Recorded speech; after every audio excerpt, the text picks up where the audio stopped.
Hey guys, welcome to Politically Provoked, an interactive podcast where we host debates, panels, and interviews. If this is your first time joining us, please like, share, subscribe, follow. We are primarily on YouTube, but you can find us on Facebook, Twitter, Twitch, Discord, and BitChute. All the information is in the banner below, or you can just search Politically Provoked and we should pop right up. Politically Provoked is a neutral ground where people from across the political spectrum can either duke it out into debate or have a casual discussion in one of our panels. Either way, we try to represent both left and right-wing views on every episode. I'm your left-wing host, Brittany, and this is your right-wing host, Todd. How are you, Todd? Doing great today, Brittany. How are you? I'm doing good. All right. Yeah, so we have another interview for you guys. The purpose of them is to give those who are interested in doing debates a chance to introduce themselves, let everyone know their positions, and what they would be the most interested in debating. This is a helpful tool for us to match people up to debate. And then after these interviews, what we do is we add them to our library of debaters. A lot of people have been asking where those are. They are on YouTube. They are playlists. There are 3 of them. There's a left-wing debaters library, a right-wing debaters library, and a panelist library. Anybody who is in our library of debaters is somebody who is interested in doing debates. So you guys can go scroll through them, see if anybody sparks your interest, and let us know, and we can set that up. And if you are interested in doing a debate and would like to set up an interview, you can email us at politicallyprovoked@gmail.com. All right, so tonight we have an interview with Foxglove. All right. So how are you, Foxglove? I'm fantastic. Thank you for having me on. So yeah, if you want to give a brief introduction, tell people a little bit about yourself, where you lie on the political spectrum, and maybe where people can find you. Yeah, of course. My name is Foxglove. I mainly make videos. You can find me on YouTube at Foxglove and on Twitter at FoxgloveCurta. I would probably consider myself a social democrat, probably center-left. I wouldn't quite consider myself a socialist, if no other reason than I just don't see that as a very viable or realistic goal to move towards as of this moment, at least because I live in the United States. So, socialism is a very far cry from what we have right now, of course. So yeah, I would probably consider myself, a social democrat. I'm a fan of the Nordic model, of the welfare state, all that good stuff. And yeah, that's pretty much my position. Progressive, socially as well. And yeah. Okay. All right. So who did you vote for in the primary, this last one, and who were your second and third choice? Yeah, so for the primary, I voted for Bernie Sanders. Unfortunately, he didn't end up being the nomination. My second choice is probably Warren, just because she had the most similar policies to Bernie. And third, probably either Pete Buttigieg or Andrew Yang, either of those two for third or fourth. But yeah, mostly Elizabeth Warren for my second choice. Okay. All right. So what would you say your top 3 voting issues are? My top 3 voting issues, healthcare, just because I believe the United States really just needs to catch up to the rest of the developed countries on that, of course. Probably, and then, as a student myself, I'm in college, so education, expanding public education, expanding the affordability of it, very important. And then obviously, third one is just, I guess, it's kind of broad, but just expanding the expansion of, I guess, democracy in our country. So things like the HR 1 bill, things I am very in favor of. Reforming the Electoral College and the filibuster, getting rid of things like voter ID laws, really harmful voter suppression policies. Probably one of my most, that's probably the most important issue to me. Okay, so another question, and I don't know if maybe these overlap with what you vote for, but what if you were to debate somebody, which topics would interest you the most to debate, and which topics would interest you the least? Yeah. So yeah, like you said, there is going to be a bit of overlap.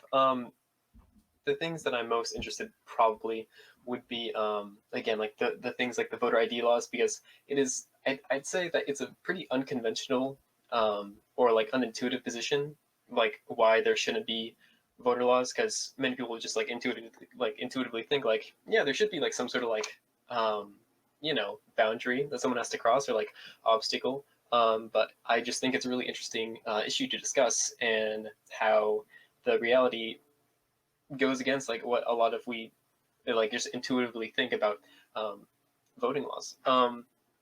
And then on top of that, it's kind of broad, but again, like healthcare and education also very important. Like the effects of letting corporations or like private interests just kind of like um, take care of the more like social services like education and healthcare versus like state intervention or regulation would be interesting to me. And then I'm also down to have some more like even philosophical discussions, things about like like more like morality, like objective versus subjective morality, or even things more like kind of like metaphysical, like free will or theology, or anything like that. And then for things that I'm kind of least interested in is I'm not sure actually. I'm pretty much down to have a discussion about nearly everything. Probably the one that I'm kind of least interested in though is probably taxation or progressive taxation. I think the two people who argue in favor of like a progressive or regressive or a flat tax are very grounded into their positions, and probably what you say to them, they probably already know. But yeah. Okay, so all right, so I just want to get some of your positions on some of the things you mentioned. So if you were to debate somebody on voter ID, I'm guessing you're saying that we should not have voter ID, and like what kind of opponent would you need? Like, I know some people say that voter ID is racist, and I remember somebody mentioning that they would be interested in having a debate about that. I don't know if that's something along the lines of a voter ID. Yeah, Um, yeah, absolutely, absolutely. So I would be most interested in debating someone who thinks that, voter IDs laws are a good thing or are a necessary thing, like someone who thinks you should have to bring like a driver's license or like a passport or something to the polling station. okay. Um, I mean, my position ideally would just you show up, like how they do in my state of California. You show up, they just ask you for your name and your address, and that's it. Okay. And as far as healthcare, are you for a single payer, or are you for the public option, like a two-tier system? Are you for abolishing the private sector? What's your stance on healthcare? Yeah, yeah. So I'm more for the public option. If nothing else, just the pragmatism of it. I honestly do not see any sort of way that we can, abolish the private sector of healthcare within 50 years or so, just because of how entrenched people are to their doctors that they get from their employers, and I feel like that'd be a really hard whiplash for a lot of um, the just American like constituents to go through. So just like off of like pragmatism, probably just a public option. Okay. And as far as education, what is your stance on that? Yeah. So um, this is where I might disagree a little bit with some other people on the left. I do think that, of course, education from from kindergarten to high school should be absolutely free. Community college should be free. And then university should be as affordable as we can make them. But I am not necessarily in favor for. I'm in favor for some student loan forgiveness, but not just like de facto. Because I think when we look at just like fiscally, there's a lot of better places that money can be spent than giving it to people who, someone might be finishing their masters, like their engineering masters, and do they realistically need that debt forgiven when they're going to be making like a six-figure salary? So yeah, I would say that I fall a little bit more like on the means tested side of a lot of affordability policies when it comes to education. Okay. All right. And then well, you mentioned theology. What is your position with that? Are you religious, or are you an atheist? Yeah, I'm an atheist, and it's just interesting. I just find it entertaining. It's interesting to me to talk about.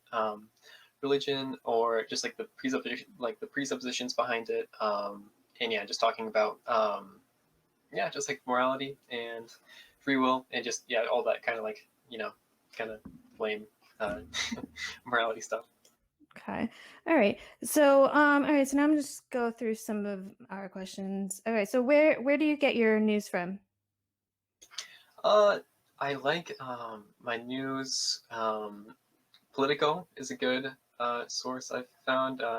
Associated Press, um, Reuters. I really try to stick to less of the opinion-based thing. Like I don't know. I found the Associated Press and Politico to be pretty good. I'll go on CNN every once in a while and Fox News every once in a while, um, just to get like their perspectives. But like for like news, when I really want to find out what's going on, I'll look at like um, Reuters or the Associated Press or a non-opinion piece on Politico.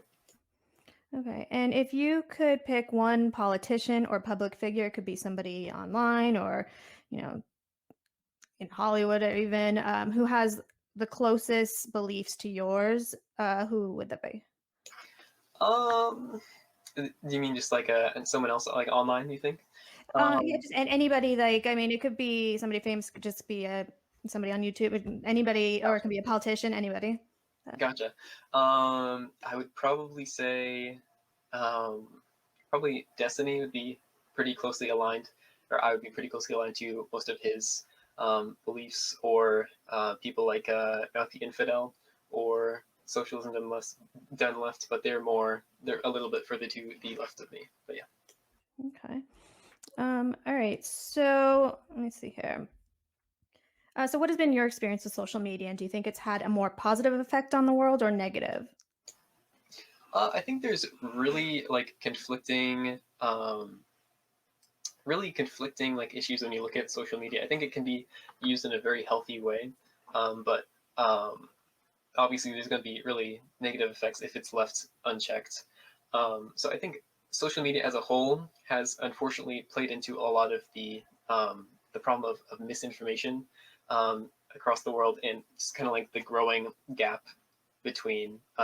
partisan gap between the parties, and the growing like I don't know reality gap. It seems like between the parties, like people have different reality of what's like happening in their own country, which is kind of scary.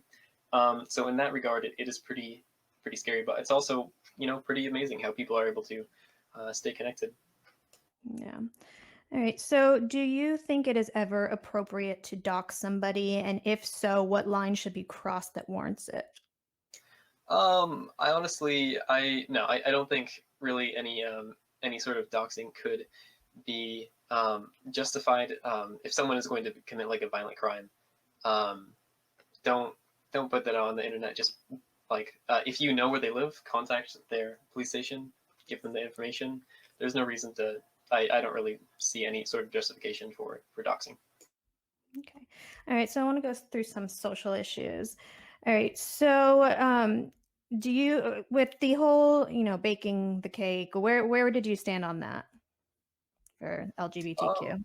yeah, I'm very much in favor of you know corporations having to respect and protected classes, whether that be if the person who wants the cake is gay or disabled or any other sort of protected class. Um, I do think that they should have to. I don't think they should be able to discriminate based on race, gender, sexuality, anything like that. And do you believe that trans women should be allowed to play in women's sports? I do, but that is not a subject that I'm particularly well versed on. I don't really know the science behind it too much. I know people like Riley Grace Roshan have really good um, like study docs and stuff like that, but but I'm personally not too educated on that specifically. All right. So do you believe there is such thing as white privilege? Yeah, I do think there is such thing as white privilege, and just privilege in general, whether that be privilege from your skin tone, from your sexuality, from your income, all that. And what are some things police in America could do to earn the trust of Black and Brown people? I think it comes at I think it's a question of like a bigger criminal justice thing in general. Another thing that I would be interested in having a conversation on is rehabilitation versus retribution. And then for police specific things, I depending on what definition of defund the police you're using, I can agree with it, but I don't really like that slogan because again, there's a million and one definitions for it. So yeah, things like adding more funding to community-based things rather than police, kind of like D2 thing the police departments of some cities that have like tanks and military-grade equipment. But yeah, again, what I would focus on is the criminal justice system as a whole, focusing more on rehabilitation than retribution, and ultimately just decreasing crime. But yeah. Okay. All right. So let me see. Do you think that all women should be believed when they make a sexual assault accusation against somebody? I think all women should be taken seriously, of course.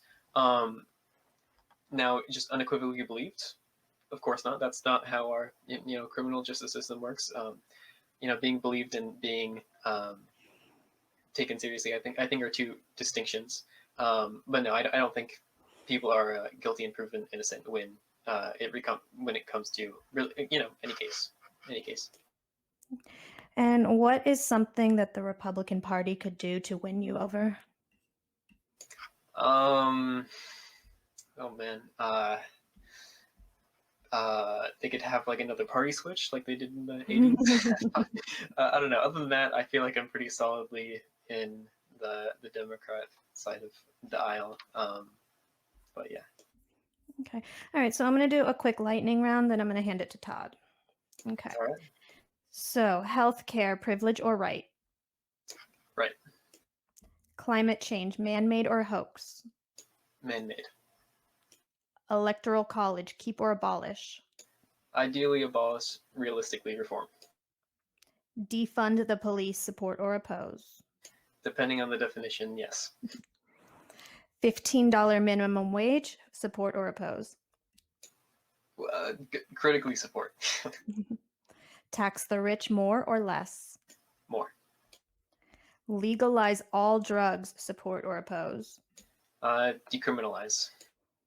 Legalize prostitution, support or oppose? Probably also decriminalize. And term limits, support or oppose? Support. All right, Todd.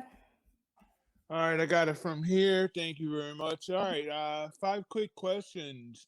Number 1, and I don't care what definitions you use. You can use Oxford, you can use Cambridge, you can use whatever you want. Do you favor nationalism or globalism? Globalism.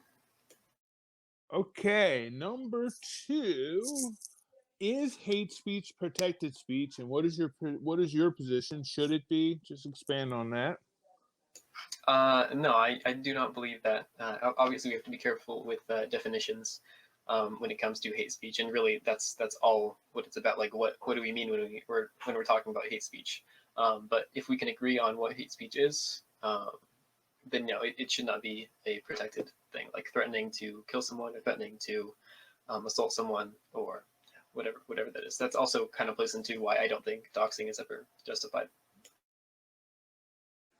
Okay, number 3, what is your position on guns, and do you favor gun control laws?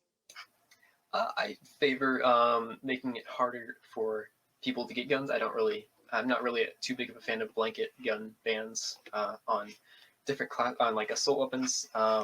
Might do some good, but I don't really think they're aiming to. I don't really think it's going to solve what they're aiming to. I'm more in favor of making it harder to get guns rather than banning just categories of guns. All right, number 4, are you pro-life or pro-choice, and when does life begin? Your definition. I'm not worried about science. Morally, I'm actually undecided. But regardless of sorry, regardless of what I believe morally, I just pragmatically, I'm pro-choice. And going back to, and I don't think that we can perfectly insert our morals into every single piece of legislation.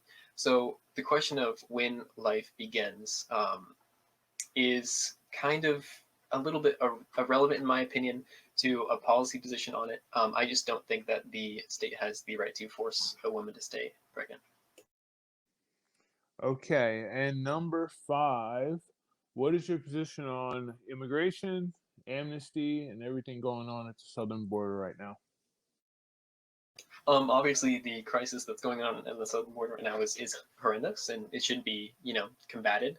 I am in favor of more open borders. I don't think that any sort of quote unquote immigration crisis is solved by a wall or anything like that. I mean, the vast majority of immigrants are on overstayed visas, so I believe making it easier to legally immigrate here would be preferable. So obviously, so we can tax more people at the very least. But yeah. All right, that's pretty much gonna do it. Thank you for popping on here today, and I'll pass it back to Brittany. Thank you. All right, yeah, so I had a few follow-up questions. So is immigration a topic you would be interested in debating? Yeah, like immigration as in if it's good or bad. Yeah, like if yeah, basically. I mean, Yeah. I know it's a topic a lot of people are interested in debating, but Yeah, I'd be down. Yeah. okay. And so, your stance, are you for open borders or Open borders, not necessarily. Mm. But I mean, moving towards that, I can see myself being in favor of open borders as we move towards that, and as we see the positive or negative effects of increasing autonomy. Okay. And when you mentioned morality, objective versus subjective, can you elaborate a little bit more on that? Yeah, just yeah, just I'm trying to think of an example. If I do an action, and if I if I slap someone, whether that's good or bad, I believe is subjective, but someone else might believe it is objective. And many people who believe that morals are objective are there are some exceptions like Sam Harris, but many people who believe that morality is objective are people who tend to be more religious, and things like more objective morality. Someone who believes in objective morality might believe in the Ten Commandments, things like that. But yeah. So what kind of opponent would you need for something like that? Because that sounds interesting to me, that kind of debate. Someone who believes in objective morality, you can if an action happens and you can just it's a fact that action was a bad thing or a good thing. That person will most likely end up being religious, because most religious people do believe in objective morality. But it doesn't have to be someone who's religious.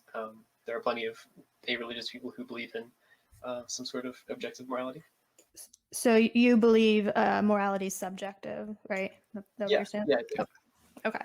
All right. Yeah, so I think that concludes all our questions. If there's anything that we didn't get to that you would like to address, the floor is yours. Nothing on my mind right now, but yeah, I really appreciate you guys having me on. Yeah, thank you so much for coming on, and I'm sure we will be in contact. But yeah, so if you guys are interested in debating Foxglove based on any things we discussed, you can either comment on this video or you can email us at politicallyprovoked@gmail.com so we can set that up. Thank you again for coming on, and stick around after this exit video because I just want to talk to you really quick. But Sure. Good night.